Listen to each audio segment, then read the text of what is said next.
तो हम लोग बेसिक फिजिक्स पढ़ रहे थे। पिछले लेक्चर में हम लोग देखे थे फिजिकल क्वांटिटी के बारे में, आप लोगों को बताए थे कि जिसका मेजरमेंट होता है उसको हम लोग क्या बोलते हैं, फिजिकल क्वांटिटी। मेजरमेंट के बारे में बताया गया था कि जब अननोन क्वांटिटी का कंपैरिजन नॉन क्वांटिटी से किया जाता है तो उसी को हम लोग क्या बोलते हैं, मेजरमेंट। किसी भी फिजिकल क्वांटिटी का मेजरमेंट 2 पार्ट्स में होता है। एक पार्ट को नंबर और सेकंड पार्ट को क्या बोलते हैं, यूनिट। और नंबर और यूनिट के बीच जो रिलेशन होता है उसको हम लोग बोलते हैं इन्वर्सली प्रोपोर्शनल रिलेशन। और दोनों का ग्राफ था रेक्टेंगुलर हाइपरबोला। यहाँ तक हम लोग पिछले वीडियो लेक्चर में देख चुके हैं और आज हम लोग स्टार्ट कर रहे हैं टाइप्स ऑफ फिजिकल क्वांटिटीज़। तो फिजिकल क्वांटिटी जो पूरे फिजिक्स में पढ़ना है, बताए थे इसको 3 पार्ट में बांटा गया है, फंडामेंटल, डिराइव्ड और सप्लीमेंट्री। मेनली ये 2 पार्ट का होता है, 2 टाइप का होता है, फंडामेंटल और डिराइव्ड। लास्ट में आपको सप्लीमेंट्री पर डिस्कस करेंगे। पहले हम लोग जो मेन टाइप होता है फिजिकल क्वांटिटी का उस पर डिस्कस करते हैं। तो टाइप्स ऑफ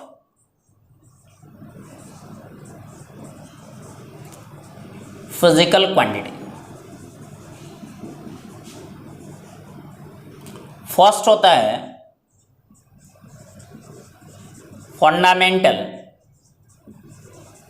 या इसी का दूसरा नाम होता है बेस फिजिकल क्वांटिटीज।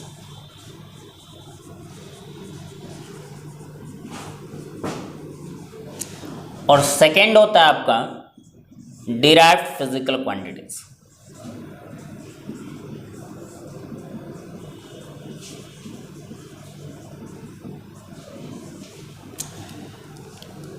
फंडामेंटल और डिराइव, पूरे फिजिक्स में हमको फिजिकल क्वांटिटी के बारे में पढ़ना है। तो पहले ये समझना है कि फंडामेंटल और डिराइव का मीनिंग क्या होता है।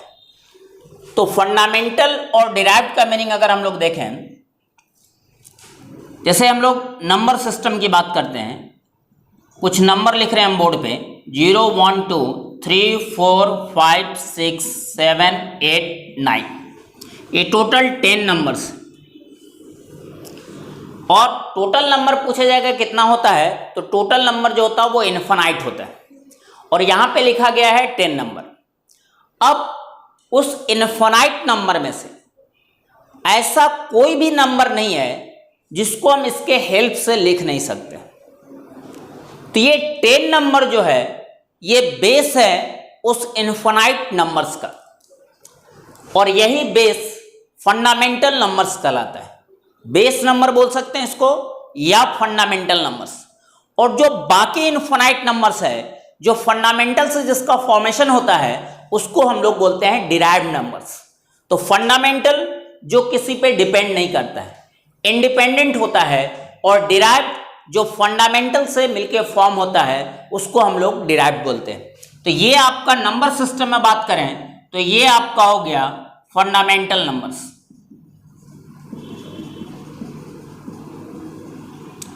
और अगर आप कोई नंबर लिखते हैं 526, तो यहां आप देखेंगे ये 5 2 6 ये फंडामेंटल से कंबाइंड होकर फॉर्म हुआ है, तो यही कहलाता है डिराइव्ड नंबर्स।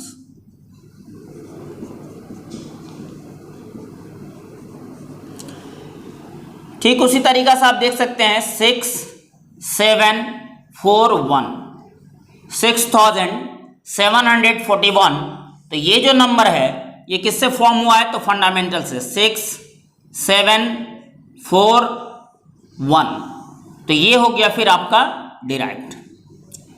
तो नंबर सिस्टम में ये 10 नंबर्स फंडामेंटल कहलाता है। फंडामेंटल का मीनिंग होता है जो इंडिपेंडेंट होता है, जो किसी नंबर पे डिपेंड नहीं करता है। और डिराइव्ड का मीनिंग होता है जो फंडामेंटल से जिसका फॉर्मेशन होता है उसको हम लोग बोलते हैं डिराइव्ड नंबर्स। तो ये मैथ्स के लिए है, फिजिक्स में फिजिकल क्वांटिटी में हमको यही चीज अप्लाई करना है। ठीक उसी तरीके से अगर आप इंग्लिश में देखें A to Z जो 26 अल्फाबेट है वो फंडामेंटल कहलाता है। फंडामेंटल मेनली हमको याद रखना पड़ता है, ये हर एक आदमी को याद रखना पड़ता है फंडामेंटल। बाकी डिराइव्ड के लिए रूल होता है, जो रूल आपको सीखना पड़ता है। A to Z जो है ये सबको याद करना पड़ता है, जो भी बच्चे पढ़ते हैं सबको A से Z तक याद करना पड़ता है। लेकिन बाकी जो आप सेंटेंस वर्ड बनाते हैं उसका रूल होता है, वो रूल आपको पढ़ना पड़ता है और उसी से डिराइव्ड का फॉर्मेशन होता है। टोटल इंग्लिश का कोई भी बुक आप पलट दें, कोई भी सेंटेंस लिखें, उसमें इसी 26 अल्फाबेट का यूज आता है। और ये 26 अल्फाबेट इंग्लिश का फंडामेंटल लेटर कहलाता है।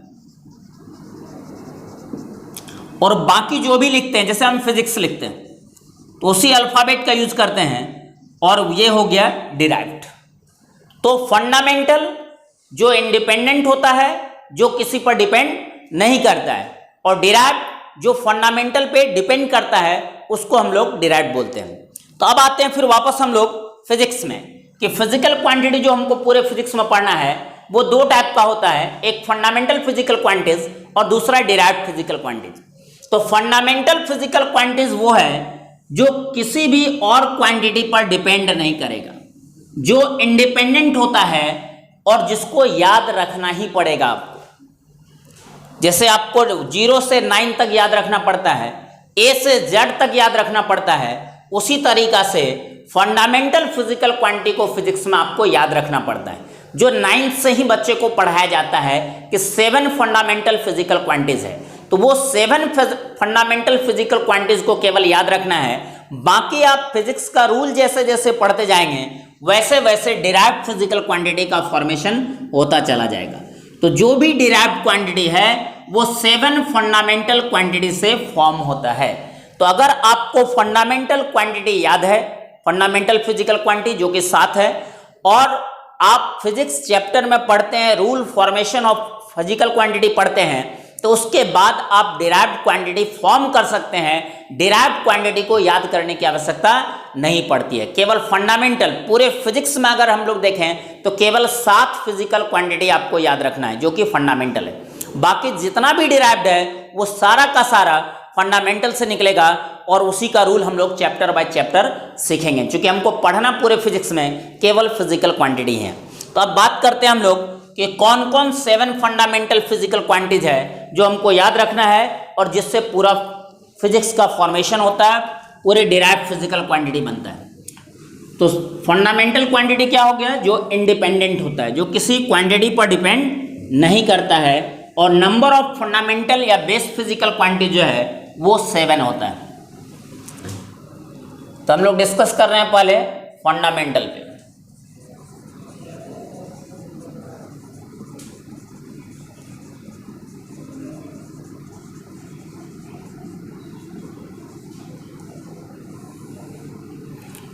इसमें आता है length, mass, time, temperature, electric current, luminous intensity,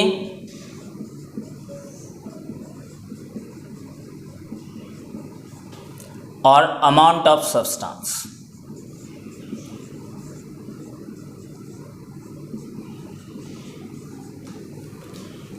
ये 7 फंडामेंटल क्वांटिटी हैं, 1 2 3 4 5 6 7। केवल और केवल फिजिक्स में यही 7 फिजिकल क्वांटिटी को हमको याद रखना पड़ता है, चाहे वो टीचर हो या स्टूडेंट्स हो, सबको ये 7 फंडामेंटल क्वांटिटी याद रखना है। अब आता है इसका ऐसा यूनिट कि इसका मेजरमेंट हम लोग इंटरनेशनल सिस्टम में जो यूनिट में करते हैं वो लिख रहे हैं। तो लेंथ का मेजरमेंट होता है मीटर में, मास का मेजरमेंट किलोग्राम,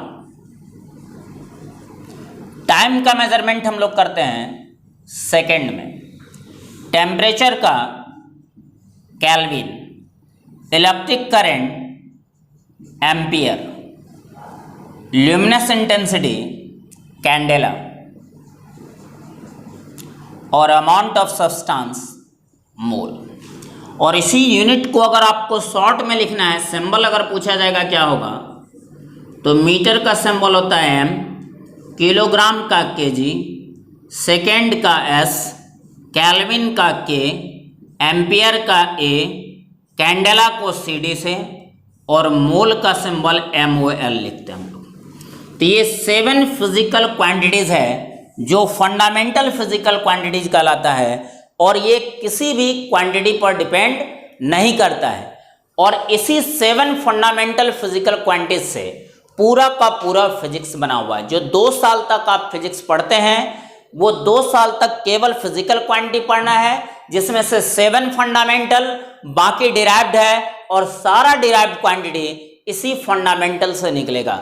अगर आप रूल जानते हैं तो आप डिराइव्ड का फॉर्मेशन कर सकते हैं, और अगर आप रूल नहीं जानते हैं तो इसी सिचुएशन में तब स्टूडेंट को डिराइव्ड भी याद करना पड़ता है। तो डिराइव्ड याद ना करना पड़े इसके लिए हम लोगों को फिजिक्स का रूल सीखना पड़ेगा कि डिराइव्ड क्वांटिटी बनता कैसे है फंडामेंटल से। अगर आप रूल जान जाते हैं फंडामेंटल से बनाने के लिए तो कभी भी आपको डिराइव्ड क्वांटिटी को याद करने की आवश्यकता नहीं होगी। तो ये 7 फंडामेंटल क्वांटिटी है जिससे पूरा फिजिक्स बना हुआ है। अब हम डिस्कस करते हैं डिराइव्ड पे। अब पूरे 2 साल तक केवल और केवल हमको डिराइव्ड क्वांटिटी पढ़ना है। तो एक दिन में कहें कि अगर हम 7 फंडामेंटल से सारा डिराइव्ड बना देंगे तो ये कभी भी पॉसिबल नहीं है। डिराइव्ड पढ़ने के लिए आपको एक एक चैप्टर को डिटेल से पढ़ना पड़ेगा। 2 साल तक हमको डिराइव्ड क्वांटिटी ही पढ़ना है। मतलब डिराइव्ड क्वांटिटी का अगर सिलेबस पूछा जाए तो एक्चुअल में वो 2 साल का है। अभी हम केवल कुछ क्वांटिटी आपको डिराइव्ड दिखाते हैं जो आप 9th-10th क्लास में पढ़े हुए हैं कि वो कैसे फंडामेंटल से बना हुआ है। लेकिन ये आपको अभी तब समझ में आएगा जब आपको 9th-10th का कुछ बेसिक नॉलेज है। वैसे डिटेल से इस पर हम डिस्कस करेंगे जब हम चैप्टर में इन करेंगे। अभी हम लोग केवल बेसिक पढ़ रहे हैं कि क्या तरीका होता है डिराइव्ड का फॉर्मेशन का। तो हम केवल उस क्वांटिटी पर डिस्कस करने जा रहे हैं जो आप 9th-10th में पढ़े हैं। हमको ये दिखाना है कि वो इसी 7 फंडामेंटल क्वांटिटी से उसका फॉर्मेशन हुआ है। और अगर आपको फंडामेंटल क्वांटिटी से डिराइव्ड बनाना आ जाता है तो आपको किसी भी डिराइव्ड का यूनिट याद करने की आवश्यकता नहीं है, वो फंडामेंटल से ही यूनिट उसका मिल जाएगा। तो हम डिराइव्ड में डिस्कस करते हैं। जैसे 2 बेसिक क्वांटिटी आप लोग 9th क्लास से पढ़ते हैं, डिस्टेंस और डिस्प्लेसमेंट।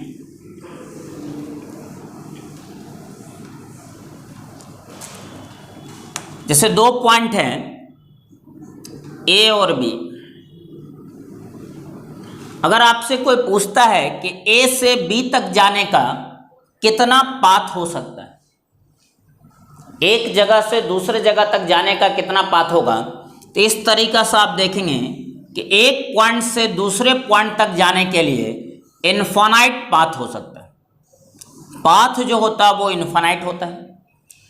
क्या लग रहा है आपको देख के, क्या सभी पाथ का लेंथ सेम होगा? बिल्कुल नहीं। तो ये मान लेते हैं 60 मीटर है, ये 50 मीटर है, ये 48 मीटर है, ये 80 मीटर है। डिफरेंट पाथ का लेंथ डिफरेंट होता है। अब आता है कि इसमें से ए से बी का अगर आपको डिस्टेंस पूछा जाए कि ए से बी का डिस्टेंस क्या होगा, तो अभी आप डिस्टेंस नहीं बता सकते क्योंकि डिफरेंट पाथ का जो लेंथ होता है वो डिफरेंट होता है। अब इसमें आता है एक्चुअल पाथ कौन सा है। पाथ इनफाइनाइट होता है, एक्चुअल पाथ 1 होता है। एक्चुअल पाथ का मीनिंग होता है जिस पाथ पे बॉडी मूव करता है। जिस पाथ पे आप मूव करते हैं वो आपका एक्चुअल पाथ कहलाता है। तो जब आपको ए से बी का डिस्टेंस पूछा जाएगा तो सबसे पहला क्वेश्चन राइज होता है कि एक्चुअल पाथ कौन सा है, मतलब बॉडी किस पाथ पे मूव कर रहा है। तो सपोज कीजिए कि बॉडी अगर इस पाथ पे मूव कर रहा है तो ये कहलाएगा एक्चुअल पाथ। जिस पाथ पे बॉडी मूव करता है उसको हम लोग कौन सा पाथ बोलते हैं? एक्चुअल पाथ बोलते हैं। और यही एक्चुअल पाथ का जो लेंथ होगा वो डिस्टेंस कहलाएगा। तो एक्चुअल पाथ का लेंथ डिस्टेंस कहलाता है। मीनिंग वो फंडामेंटल क्वांटिटी लेंथ से डिस्टेंस का फॉर्मेशन होता है। लेंथ से ही डिस्टेंस का फॉर्मेशन होता है। डिस्टेंस डिराइव्ड फिजिकल क्वांटिटी हो गया जो फंडामेंटल क्वांटिटी लेंथ से उसका फॉर्मेशन हुआ है। तो आप कह सकते हैं कि इसका जो एक्चुअल पाथ है उसका लेंथ डिस्टेंस कहलाता है। तो किस फंडामेंटल क्वांटिटी से फॉर्मेशन हुआ है? लेंथ से। आप पाथ चेंज करेंगे, कहेंगे हम इस पाथ से मूव करना चाहते हैं, तो पाथ चेंज होगा तो एक्चुअल पाथ चेंज कर गया तो डिस्टेंस चेंज कर जाएगा, तब कितना होगा? 60 मीटर। फिर आप पाथ चेंज करेंगे तो इस पाथ से मूव करेंगे तो डिस्टेंस होगा 48 मीटर, और इस पाथ से मूव करते हैं तो डिस्टेंस होता है 80 मीटर। तो length of actual path is called distance. उसी तरीका से ए और बी का जो शॉर्टेस्ट पाथ होता है, पाथ इनफाइनाइट होता है, और एक्चुअल पाथ जिस पे मूव करता है वो 1 होता है, और शॉर्टेस्ट पाथ इनिशियल और फाइनल पोजीशन को आप स्ट्रेट लाइन से ऐड कर दीजिए, वो कहलाता है शॉर्टेस्ट पाथ। और शॉर्टेस्ट पाथ का जो लेंथ होगा, सपोज कीजिए 25 मीटर, तो ये जो लेंथ होता है ये डिस्प्लेसमेंट कहलाता है। Shortest path, length of shortest path. तो ये लेंथ से डिस्प्लेसमेंट भी किस फंडामेंटल क्वांटिटी से फॉर्मेशन हुआ है? लेंथ से। और चूंकि ये लेंथ से बना हुआ है तो ये जो होगा इसका यूनिट क्या होगा लेंथ का? मीटर। तो वही डिस्प्लेसमेंट का भी यूनिट होगा मीटर होगा। तो जैसे ही आपको पता चलता है डिस्टेंस और डिस्प्लेसमेंट दोनों फंडामेंटल क्वांटिटी लेंथ से उसका फॉर्मेशन हुआ है। एक लेंथ ऑफ एक्चुअल पाथ होता है और एक लेंथ ऑफ शॉर्टेस्ट पाथ, और दोनों लेंथ से फॉर्म हुआ है, इसलिए दोनों का यूनिट मीटर होता है। तो इस तरीका से जब हम चैप्टर में इन करेंगे मैकेनिक्स में, तो वहां बहुत डिटेल से इस पर डिस्कस करना हम लोग को, तो वहां अपने आप क्लियर होता चला जाएगा कि डिराइव्ड क्वांटिटी कैसे फॉर्म होता है। अभी केवल हम आपको एग्जाम्पल बता रहे हैं कि आपको ये यकीन दिलाना चाह रहे हैं कि जो डिराइव्ड होता है वो फंडामेंटल से ही फॉर्म होता है। जैसे कुछ क्वांटिटी आपको हम दिखाते हैं, जैसे डिराइव्ड क्वांटिटी जो डिस्कस कर रहे हैं, डिराइव्ड फिजिकल क्वांटिटी।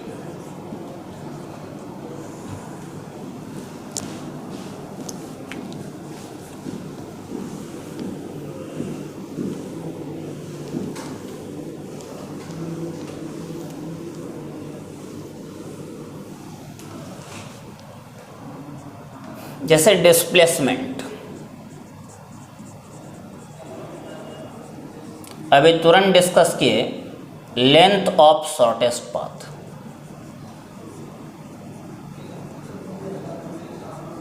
मतलब डिस्प्लेसमेंट जिस फंडामेंटल क्वांटिटी से बना होता है वो लेंथ है, और जो लेंथ का यूनिट होगा वही डिस्प्लेसमेंट का यूनिट होगा, मीन्स क्या होगा? मीटर। जिसको हम लोग सिंबल में क्या लिख सकते हैं? एम। सेकेंड है वेलोसिटी, जो आप 9th क्लास में पढ़े हैं, डिस्प्लेसमेंट बाय टाइम।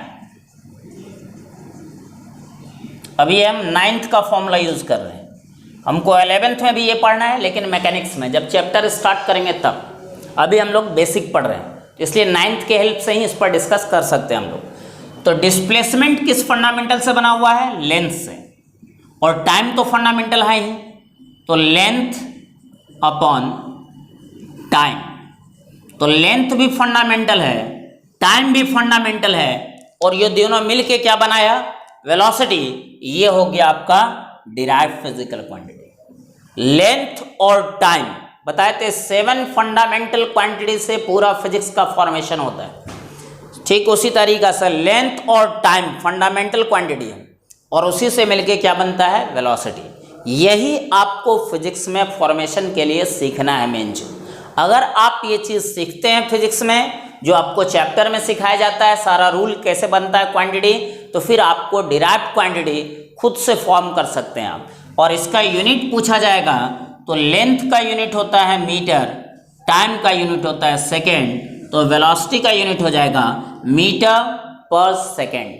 तो यूनिट भी याद रखने की आवश्यकता नहीं है। जैसे ही आपको पता चलेगा कि वेलोसिटी लेंथ और टाइम के कॉम्बिनेशन से बना हुआ है और उस दोनों का यूनिट आप डालेंगे तो आपको वेलोसिटी का यूनिट मिल जाएगा।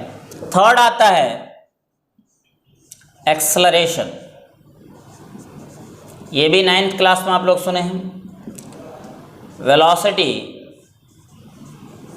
एक्चुअल में ये चेंज इन वेलोसिटी होता है, तो जो वेलोसिटी का यूनिट होगा वही चेंज इन वेलोसिटी का होगा, velocity by time.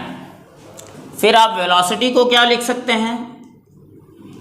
Displacement by time, जो पहले आप ब्रेक कर चुके हैं। तो डिस्प्लेसमेंट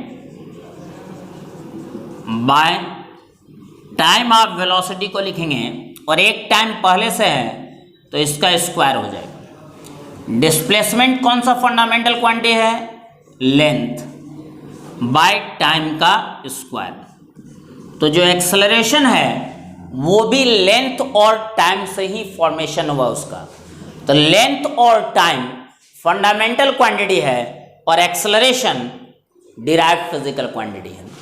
और अगर आप इसको फंडामेंटल में कन्वर्ट करना जानते हैं तो इसका यूनिट भी आप लिख सकते हैं कि लेंथ का यूनिट मीटर होता है, टाइम का यूनिट सेकेंड, उसका स्क्वायर है, तो मीटर पर सेकेंड स्क्वायर ये एक्सेलरेशन का यूनिट होता है, मीटर पर सेकेंड स्क्वायर।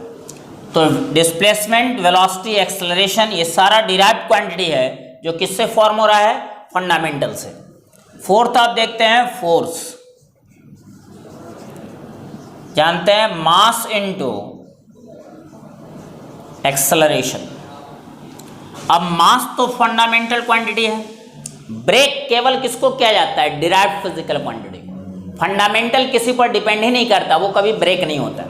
तो यहाँ मास इनटू एक्सेलरेशन है, तो आप देखेंगे मास को ब्रेक नहीं कर सकते, वो फंडामेंटल है ही, केवल एक्सेलरेशन को ब्रेक करना है। तो आप ब्रेक कीजिए इसको फंडामेंटल में, तो मास एक्सेलरेशन को आप लिख सकते हैं वेलोसिटी बाय टाइम, फिर वेलोसिटी को आप लिख सकते हैं मास इनटू, वेलोसिटी को क्या लिख सकते हैं, डिस्प्लेसमेंट बाय टाइम का स्क्वायर, और डिस्प्लेसमेंट को क्या लिख सकते हैं आप फंडामेंटल में, लेंथ लिख सकते हैं। तो ये हो जाएगा mass into length divided by time का स्क्वायर। तो जो आप फोर्स पढ़ते हैं, जिसका डेफिनेशन आप याद करते हैं और जो फॉर्मूला याद करते हैं, तो आप ध्यान देंगे कि फोर्स कोई नया क्वांटिटी नहीं है, वो फंडामेंटल से ही फॉर्म हुआ है। और कौन कौन फंडामेंटल उसमें यूज आया है, मास, लेंथ और टाइम, मास, लेंथ और टाइम। तो अब इसका यूनिट हम पुट करेंगे, तो मास का यूनिट क्या होता है, केजी, किलोग्राम, लेंथ का मीटर, अपॉन टाइम स्क्वायर है सेकेंड स्क्वायर। तो ये जो यूनिट हो गया, ये फोर्स का यूनिट हो गया, केजी मीटर पर सेकेंड स्क्वायर। लेकिन फिजिक्स में कुछ फिजिकल क्वांटिटी का यूनिट साइंटिस्ट के नाम पर है, जैसे हम लोग डेली लाइफ में देखते हैं, जैसे पटना में गांधी मैदान, गांधी जी के नाम पर। तो जो लोग बहुत अच्छा काम करते हैं, तो उनको याद रखने के लिए क्या तरीका है हम लोगों की सोसाइटी में, तो उनके नाम पर कुछ चीज़ रख दिया जाता है ताकि लोग उनको याद रख सकें। उसी तरह से साइंस में भी ये सिस्टम है कि अगर कोई साइंटिस्ट बहुत अच्छा काम किया हो साइंस में, तो उस साइंटिस्ट को हम लोग याद रख सकें, तो उनके नाम पर कुछ फिजिकल क्वांटिटी का यूनिट रख दिया गया है ताकि आप उस साइंटिस्ट को कभी भूले नहीं। तो उसी में से एक है न्यूटन, जो बहुत फेमस साइंटिस्ट थे, जिनका नाम बच्चा बच्चा जानता है। तो फोर्स के यूनिट में उसका नाम इस्तेमाल किया जाता है कि इसी को, ये गलत नहीं है, केजी मीटर पर सेकंड स्क्वायर 100% सही यूनिट है, लेकिन इसको हम लोग किस नाम से जानते हैं, न्यूटन के नाम से जानते हैं। साइंटिस्ट का नाम न्यूटन, ये आपको याद रखना पड़ेगा। नाम कोई फॉर्मूला से नहीं आता है, नाम हमेशा याद रखना पड़ता है, और वो याद रखने के लिए ही नाम दिया गया है कि हम लोग उस साइंटिस्ट को भूले नहीं। ठीक उसी तरीका से फिफ्थ डिराइव्ड क्वांटिटी पर हम डिस्कस करते हैं, जैसे वर्क है। वर्क का नाम आप लोग सुने हैं, तो वर्क होता है, ये सिर्फ और सिर्फ हम लोग 9th क्लास के बेसिस पर अभी डिस्कस कर रहे हैं। 11th में ये सारा टॉपिक हमको पढ़ना है, सारा रूल पढ़ना है, और तब वहाँ डिस्कस हम करेंगे कि फोर्स क्या होता है, वर्क क्या होता है, वेलोसिटी क्या होता है। अभी फोर्स, वर्क और वेलोसिटी क्या होता है इस पर हम डिस्कस नहीं कर रहे। अभी केवल बेसिक में आपको हम ये दिखाना चाहते हैं कि जिस चीज़ को आप रटते आ रहे हैं, एक्चुअल में वो फंडामेंटल से फॉर्म होता है। 7 फंडामेंटल से ही पूरा फिजिक्स बना हुआ है। वही आपको यकीन आ जाए कि जो आप क्वांटिटी पढ़े भी हैं वो भी फंडामेंटल से बना हुआ है, तो फिर आगे आप इसको रटने की कोशिश नहीं करेंगे। तो वर्क को हम लोग लिखते हैं फोर्स इनटू डिस्प्लेसमेंट। इसको तब तक हम लोग ब्रेक करेंगे जब तक कि हर एक टर्म फंडामेंटल में नहीं आ जाए। तो फोर्स को हम लोग क्या ब्रेक कर सकते हैं, पीछे वाला आप देखिए, तो मास इनटू एक्सेलरेशन। फोर्स को लिख सकते हैं मास इनटू एक्सेलरेशन, और डिस्प्लेसमेंट का मतलब हम लोग जानते हैं कौन सा फंडामेंटल क्वांटिटी, लेंथ। अब ये फंडामेंटल है मास, लेंथ भी फंडामेंटल है, तो ब्रेक केवल कौन सा करेगा? एक्सेलरेशन। फंडामेंटल किसी पर डिपेंड नहीं करता है, इसलिए उसको ब्रेक नहीं किया जाता है। मास इनटू एक्सेलरेशन के जगह आप लिख सकते हैं velocity by time into length. फिर आप वेलोसिटी को ब्रेक करेंगे, ऊपर देखिए किया हुआ डिस्प्लेसमेंट बाय टाइम, तो मास इनटू वेलोसिटी को ब्रेक करेंगे डिस्प्लेसमेंट बाय टाइम। वेलोसिटी को अगर डिस्प्लेसमेंट बाय टाइम आप लिखते हैं, एक टाइम पहले से है तो ये टाइम का स्क्वायर हो जाएगा और यहाँ लेंथ। फिर एक बार आपको डिस्प्लेसमेंट मिला है, तो डिस्प्लेसमेंट का मीनिंग क्या होता है? कौन सा फंडामेंटल क्वांटिटी? लेंथ। तो लेंथ इनटू लेंथ, लेंथ का स्क्वायर हो जाएगा, तो मास इनटू लेंथ का स्क्वायर अपॉन टाइम का स्क्वायर। और ये आप देखेंगे जो वर्क है डिराइव्ड फिजिकल क्वांटिटी, वो फिर मास, लेंथ और टाइम से ही इसका फॉर्मेशन हुआ है। और इसका यूनिट आप पुट करेंगे तो मास का होता है केजी, लेंथ का स्क्वायर मीटर स्क्वायर, टाइम का स्क्वायर सेकेंड स्क्वायर। तो वर्क का ऐसा यूनिट केजी मीटर स्क्वायर पर सेकेंड स्क्वायर। और इसको भी आप लोग साइंटिस्ट के नाम से जानते हैं, इसी को हम लोग किस नाम से जानते हैं? जूल से। कि साइंटिस्ट के नाम पर इसका यूनिट क्या रखा गया? जूल। तो ये हो गया इसका यूनिट जूल। कोई पूछेगा केजी मीटर स्क्वायर पर सेकंड स्क्वायर गलत यूनिट है? बिल्कुल नहीं। इसी को जूल को ऑनर देने के लिए, सम्मान देने के लिए हम लोग उसके नाम पर वर्क और एनर्जी का यूनिट को पढ़ते हैं। केजी मीटर स्क्वायर पर सेकंड स्क्वायर बिल्कुल सही यूनिट है, ये ऐसा यूनिट होता है। तो ये सारा जो क्वांटिटी आप देख रहे हैं, ये टोटल क्वांटिटी आपका 9th क्लास का क्वांटिटी है। और ये किससे बना हुआ है? फंडामेंटल से। तो एक्चुअल में पूरा का पूरा फिजिक्स ही फंडामेंटल से बना हुआ है। 7 फंडामेंटल अगर आपको याद है और आप सही तरीके से फिजिक्स के रूल को फॉलो करते हैं, एकदम सही तरीके से आप पढ़ाई करते हैं, तो आपको डिराइव्ड याद नहीं करना पड़ेगा। डिराइव्ड आप खुद से बना सकते हैं। तो अब एक चीज़ और ध्यान देने वाली बात है यहाँ पर, जो बहुत इंपॉर्टेंट है। बहुत बच्चा सोचता होगा कि हम लोग तो बनाते हैं, बनता नहीं है, हमको फोर्स भी याद करना पड़ता है, वर्क भी याद करना पड़ता है, पावर, एनर्जी, वेलोसिटी सब याद करना पड़ता है। ये कैसे हो सकता है? तो उसके पीछे भी रीज़न है कि आप क्यों नहीं बना सकते हैं, आप क्यों नहीं ब्रेक कर पाते हैं, उसके पीछे क्या रीज़न है? तो वो बोर्ड पर ही दिख रहा है हमको रीज़न, कि वर्क को वही ब्रेक कर सकता है, वर्क वही समझ सकता है जिसको फोर्स समझ में आता है। मतलब वर्क डायरेक्ट अगर आप चाहें कि आप जैसे जब क्लास स्टार्ट होगा, चैप्टर स्टार्ट होगा, तो इसी तरीक़ा से आपको फिजिक्स एक एक क्वांटिटी को डिटेल से पढ़ाया जाएगा। सपोज कीजिए आप फोर्स का क्लास नहीं किए, फोर्स का क्लास एब्सेंट कर दिए और आप डायरेक्ट वर्क को पढ़ेंगे, तो आप वर्क को ब्रेक करने के लिए फोर्स मिलेगा और आप फोर्स के बारे में कुछ नहीं जानते हैं, तो उस सिचुएशन में आप वर्क को ब्रेक नहीं कर पाएंगे। और तब कहते हैं आपको कि आपको वर्क याद करना पड़ रहा है, क्योंकि हर एक क्वांटिटी को पढ़ने के लिए पीछे का कुछ क्वांटिटी यूज आता है। अगर आप सही तरीका से, प्रॉपर तरीके से पीछे वाला सारा क्वांटिटी जानते हैं, तो आपको कभी भी दिक्कत नहीं आएगी। लेकिन अगर आप पिछला क्वांटिटी मिस कर चुके हैं, आपका क्लास छूट चुका है, तो फिर आपको दिक्कत आना ही आना है फिजिक्स में। तो वर्क को पढ़ने के लिए पिछला क्वांटिटी किसका यूज आएगा? हमको फोर्स का। अब फोर्स अगर आप कर रहे हैं, कहेगा सर हम तो फोर्स का क्लास किए थे, फिर भी हमको वर्क में दिक्कत आ रहा है, हम तो उससे पहले वाला क्लास छोड़े थे। तो आप देखिए, फोर्स वही समझ सकता है जो एक्सेलरेशन को समझता है, उसके पिछला क्लास। फोर्स किस पर डिपेंड कर रहा है? एक्सेलरेशन पे। तो वर्क समझने के लिए फोर्स भी पता होना चाहिए, एक्सेलरेशन भी पता होना चाहिए। तो कहेगा ये दोनों क्लास कर लिए तो वर्क समझ में आएगा? बिल्कुल नहीं। फिर आप देखिए, एक्सेलरेशन किससे कनेक्टेड है? वेलोसिटी से, जस्ट पीछे वाले क्वांटिटी से। वेलोसिटी किससे कनेक्टेड है? डिस्प्लेसमेंट से। तो फिजिकल क्वांटिटी जो डिराइव्ड होता है वो मेनली सभी एक दूसरे से कनेक्टेड होता है। तो जो स्टूडेंट ये पिछला टोटल क्वांटिटी जानता है, वो वर्क को इजीली ब्रेक कर सकता है। उसके लिए फिजिक्स बहुत आसान है।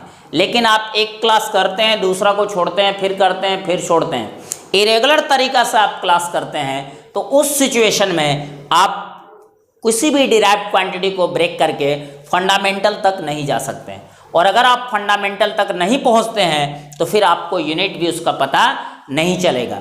तो आप 7 फंडामेंटल क्वांटिटीज, ये सुनने में बहुत आसान लगता है कि 7 क्वांटिटी से पूरा फिजिक्स बना हुआ है, लेकिन कहता है फिर कमांड क्यों नहीं होता है? तो रीजन क्या होता है कि हम एक एक क्वांटिटी को एक दूसरे से कनेक्ट नहीं कर पाते।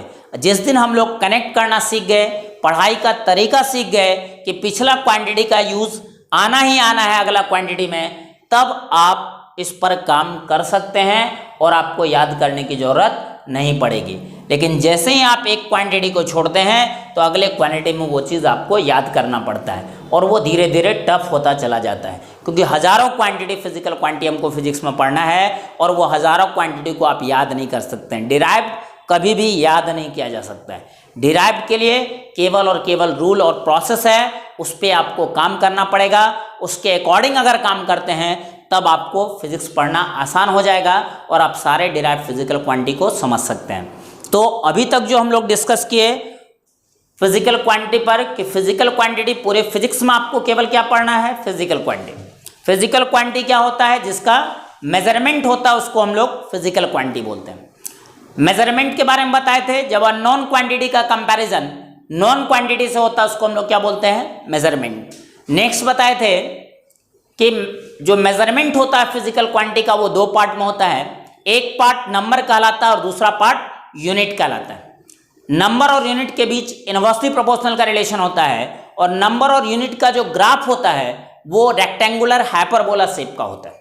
उसके बाद चूंकि पूरे फिजिक्स में फिजिकल क्वांटिटी पढ़ना है, उसको हम 2 पार्ट में मेनली डिवाइड कर दिए। एक फंडामेंटल जिसका दूसरा नाम होता है बेस और दूसरा डिराइव्ड। फंडामेंटल और बेस में क्या डिफरेंस है कि फंडामेंटल इंडिपेंडेंट होता है, वो किसी और फिजिकल क्वांटिटी पर डिपेंड नहीं करता है और वो आपको याद रखना पड़ता है। तो पूरे फिजिक्स में जो 2 साल का आप फिजिक्स पढ़ते हैं उसमें केवल 7 फंडामेंटल क्वांटिटीज है जो आपको याद रखना है। वो 7 फंडामेंटल क्वांटिटीज क्या है? Length, mass, time, temperature, electric current, luminous intensity और अमाउंट ऑफ सब्सटेंस।